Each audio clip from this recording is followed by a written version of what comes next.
Bonjour à toutes et à tous, bienvenue sur Karture. Dans cette vidéo, je vais vous présenter un Ford Bronco.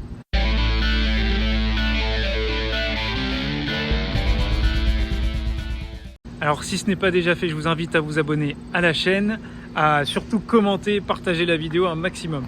Par où commencer, puisque il s'agit d'un Ford Bronco, à savoir qu'au Québec, il y a différents types de Bronco. Il y a ce Bronco là, qui est on va dire le Bronco original, mais il y a également le Bronco Sport qui va être beaucoup plus petit et beaucoup plus on va dire citadin.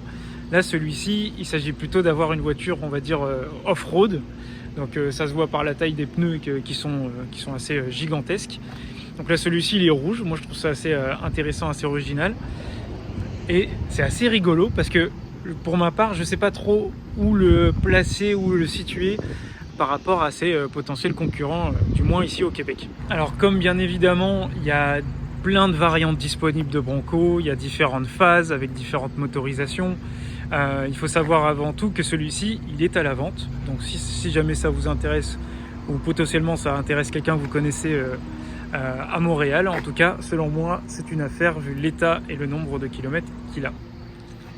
Ce qui est rigolo, c'est qu'on est encore dans les finitions on va dire à l'américaine, puisque là vous allez avoir du plastique, du plastique, du plastique, du plastique.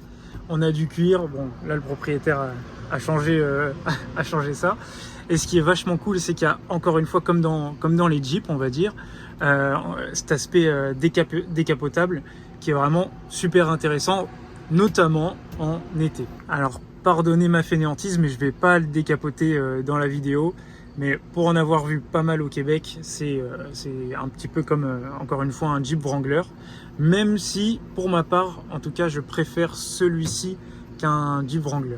Et j'en profite également, alors c'est pas très vendeur, mais je préfère être direct avec vous, que juste ici, comme le Jeep Wrangler, on a souvent des problèmes de pare-brise. Au premier abord, lorsqu'on voit la voiture, on peut se dire que c'est un petit 4x4 sympathique, et en fait c'est vraiment tout petit. Je sais pas si on se rend réellement compte de la taille de la voiture, mais c'est vraiment tout petit.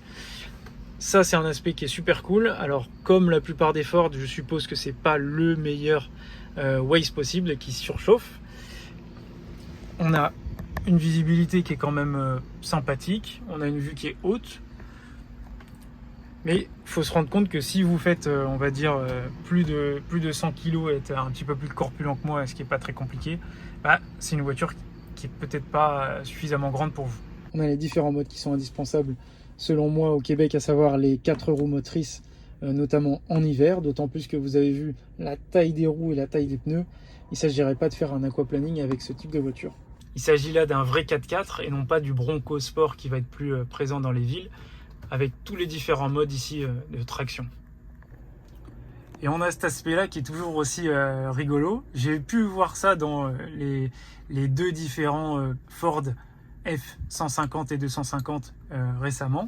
Je vous mets les vidéos également si vous souhaitez les regarder. Je ne sais toujours pas à quoi toutes ces choses-là servent, toutes les auxiliaires, pourquoi avoir mis autant d'auxiliaires. Si jamais vous avez la réponse, n'hésitez pas à les mettre dans le commentaire. Et concernant les places à l'arrière, encore une fois, c'est très petit. C'est très petit. Là, vous voyez, le siège, il est à peine reculé. Et on voit déjà qu'il n'y a pas beaucoup de place. Mais encore une fois, c'est pas son utilité principale. C'est plutôt un 4x4 de périphérie, je dirais de périphérie de grande ville. Alors là, vous voyez qu'elle a actuellement 36 000 km, ce qui est très très peu pour le Québec. Et étant donné que c'est pas la voiture la plus aérodynamique, on va dire, qu'on puisse trouver sur le marché, et vous pouvez voir qu'actuellement, c'est pas une voiture qui est faite pour faire des vitesses de pointe. Bon, niveau coffre, encore une fois, c'est pas très grand, mais chose qui est assez, on va dire, appréciée, c'est le fait de rabattre les sièges et avoir un peu plus de coffre. Alors voilà la bête. Alors pour des raisons d'assurance, étant donné que le propriétaire n'est pas avec moi, je vais pas rouler en même temps que je vais filmer, mais sachez que j'ai eu l'occasion de rouler avec un tout petit peu, et c'est une voiture qui est super rigolote à conduire. Malheureusement en termes de Malheureusement, en termes de visibilité, j'ai envie de vous dire en centre-ville, je pense que ça doit être un petit peu juste. Pour ma part, j'ai pu rouler sur les routes ici en périphérie de Montréal. C'est assez rigolo. C'est vraiment utilisable au quotidien. C'est une voiture qui est assez confortable. Si vous comptez faire, j'ai envie de vous dire 1000 km, c'est relativement confortable également. Sachant que celle-ci, elle est assez bien équipée. Je vous remercie d'avoir regardé cette vidéo. Moi, je vous donne pour ma part rendez-vous la semaine prochaine pour une nouvelle vidéo. À très bientôt.